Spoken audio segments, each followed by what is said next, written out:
to all of you for being here and for your willingness to serve. Judge Bulsara, I'd like to start with you. There's an organization that you belong to called the National Asian Pacific American Bar Association. You've been a member of it for the last 7 years. It's abbreviated sometimes as NAPABA. NAPABA has made a number of comments over the years, and I understand that someone can belong to an organization without necessarily embracing every statement that that organization makes. Nonetheless, there are some of these statements that I'd like to know, I think others on the committee would like to know, whether you agree with them.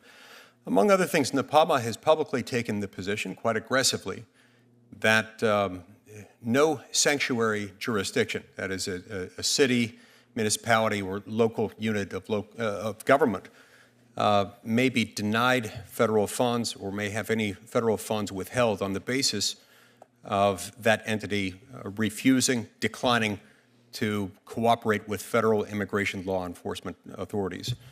So they take this opposition to any legislation that would withhold any federal funds to sanctuary cities. Even worse than that, NAPABA goes a second step and states that it believes that states and localities that decide to be sanctuary jurisdictions, that is, that don't honor ICE detainer requests, deserve, in fact, to be rewarded with additional financial support. Now, do you share this view, that sanctuary cities ought to be rewarded and never have federal funds withheld for refusing to cooperate with federal law enforcement? Thank you, Senator. I think, as you may appreciate, NAPABA has several 100,000 members. Sure. I'm only one of those members. I'm not an officer director. I'm certainly not familiar with the class of statements that you're addressing or any press releases to that effect, and I've never read any NAPABA statement on these particular items that you've identified, so I can't... So you were not aware they had taken this position? I was not, Senator. Do you agree with that position that they've taken? Senator, I can't agree or disagree with the position because the issues you've identified, not only do they come up in our courts, they're likely to come up in my court. Actually, I'd push back on that. This is a legislative determination. This is almost impossible that it could come up in your court. And keep in mind, this is a core function of the federal government. It is only the federal government, under Article 1, Section 8, that has the authority over our immigration laws and consequently over the enforcement of those laws. This is the prerogative of the federal government.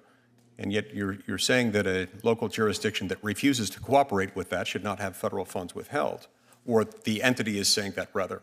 Now, a legislative determination, again, I don't think this is something that could or would come up. But let's move on. NAPABA has also opposed legislation, H.R. 734, the Protection of Women and Girls in Sports Act of 2023. Do you believe that males should compete against females in sports? Again, Senator Lee, I can't comment one way or another about that topic, in part because in Long Island, just as an example, there are states and there are local and county legislation that's been passed in the recent weeks. Those laws are under challenge. Those cases are being brought in the Eastern District of New York. I simply cannot comment about issues that bear on litigation that are before me. I understand that you're declining to answer. Keep in mind, you are a member of an entity that has made those statements.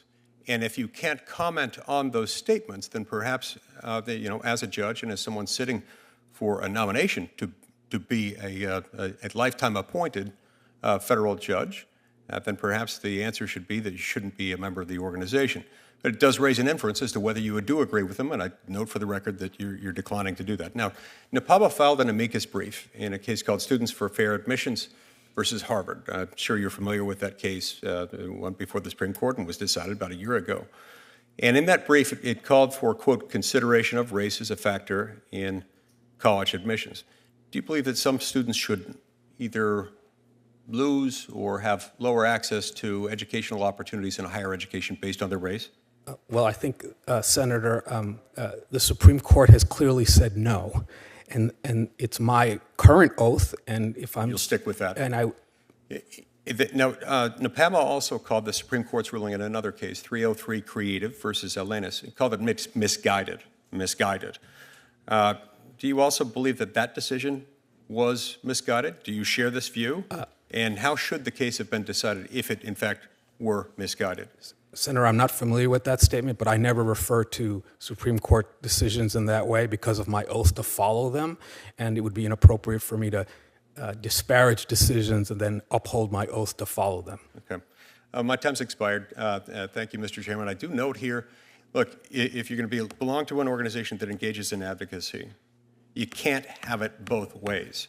You can't at once say, I know nothing about that, and then decline to say anything about it and belong to that organization. I think you ought to have to answer the question. Thank you. Senator Ossoff. Thank you, Mr. Chairman, and congratulations to the nominees. Congratulations to your families for this honor as well. I'd like to begin with an initial question, just like a yes or no answer, moving left to right